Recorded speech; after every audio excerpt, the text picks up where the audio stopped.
Hello everyone, welcome back to my new vlog. स्वागत छ तपाईँहरूलाई आजको मेरो भ्लगमा। सो आज चाहिँ म नाइट सर्ट राइडिङ भ्लग गर्न गइरहेको छु।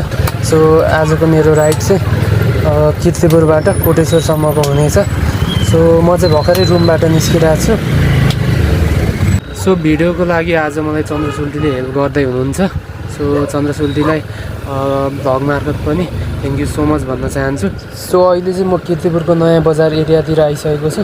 सो तपाईँहरू हेर्नु सक्नुहुन्छ, यो चाहिँ किर्तिपुरको नयाँ बजार एरिया हो। अहिले चाहिँ 8 बजिसकेको छ। त्यही पनि एकदमै धेरै गाडीहरू चलिरहेछ रात परे पनि। सो तपाईँहरू हेर्न सक्नुहुन्छ अगाडि। हुन त अब कति धेरै मान्छेको कामबाट फर्किने समय भएर पनि होला यति बेला अलिकति गाडी चलेको।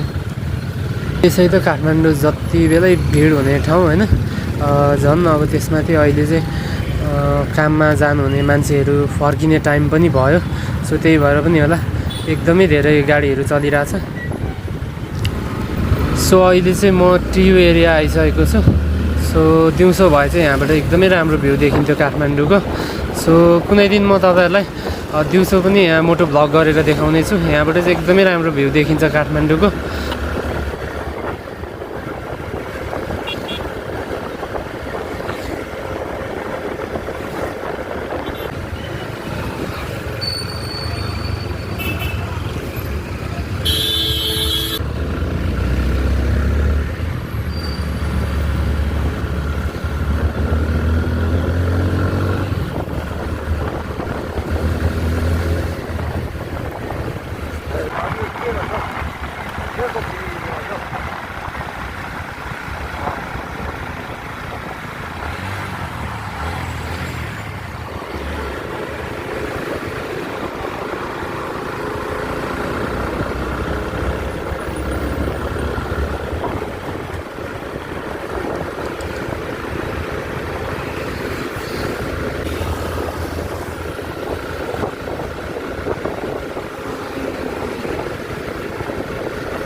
बाटो बन्दै सक्यो हो, तर बाटो बन्यो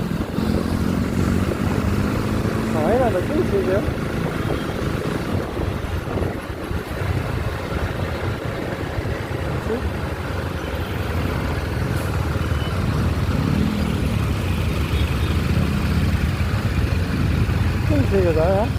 सो अहिले चाहिँ म कोटेश्वर पुगिसकेको छु। सो आजलाई मेरो यात्रा चाहिँ यहीँसम्मको मात्रै हुनेछ। सो अब चाहिँ म यहाँबाट फर्किँदैछु।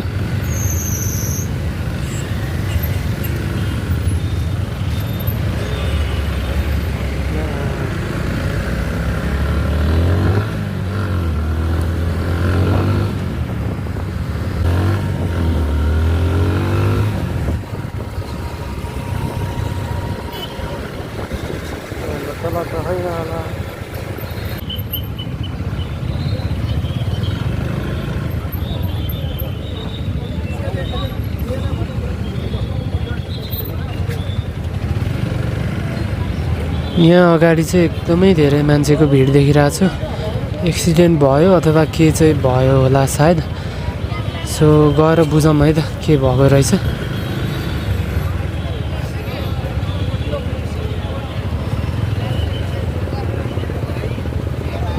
के भएछ भाइ? एक्सिडेन्ट हो? एक्सिडेन्ट हो? मान्छे मऱ्यो क्या?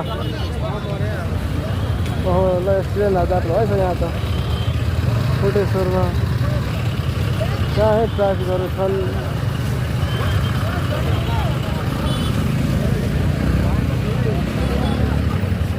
यस्तो गरौँ।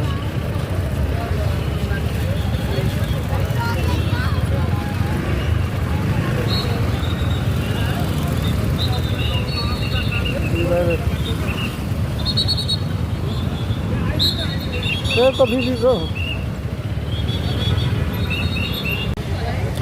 यहाँ चाहिँ एक्सिडेन्ट भएछ सो यो हाइसलाई चाहिँ ट्रकले हानेछ सो मान्छे पनि 3 जना मर्यो भन्ने चाहिँ सुनिरहेछौँ यहाँ तर हामीलाई नजिक चाहिँ जान दिएको छैन सो हामी यता टाढाबाटै खिचिरहेछौँ सो तपाईँहरू हेर्न सक्नुहुन्छ ठ्याक्कै यो सेतो हाइसलाई चाहिँ ट्रकले हानेछ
सो अब चाहिँ म यहाँबाट फर्किँदैछु सो यहाँ अगाडि चाहिँ एक्सिडेन्ट भएछ सो हाइसलाई चाहिँ ट्रकले हानेछ सो 3 जना मान्छे मऱ्यो भन्ने पनि खबर सुनियो सो म तपाईँहरू सबैजनालाई चाहिँ के भन्छु भने यदि तपाईँ गाडी चलाउँदै हुनुहुन्छ भने चाहिँ एकदमै सचेत भएर चलाउनु होला अलिकति केयरफुल भएर चलाइदिनु होला किनभने तपाईँले गर्दा तपाईँको मात्रै होइन तपाईँसँगै रहनुभएको साथीहरू अथवा तपाईँको अपोजिटमा आइराख्नु भएको गाडीहरूलाई पनि गाडीमा बस्नुहुने मान्छेहरूलाई पनि क्षति पुग्ने गर्छ सो त्यही भएर एकदमै केयर गरेर चलाउनु होला सो सानो गल्तीले गर्दा तपाईँको मात्रै नभएर अरूको पनि ज्यान जान सक्छ सो एकदमै सचेत भएर चलाइदिनु होला तपाईँहरू गाडी चलाउँदै हुनुहुन्छ भने चाहिँ सो यति भन्दै यो भिडियोलाई यहाँसम्म हेरेर साथ दिनुभएकोमा तपाईँहरू सबैजनालाई धेरै धेरै धन्यवाद अनि भिडियो मन पर्यो भने लाइक सेयर गर्नु होला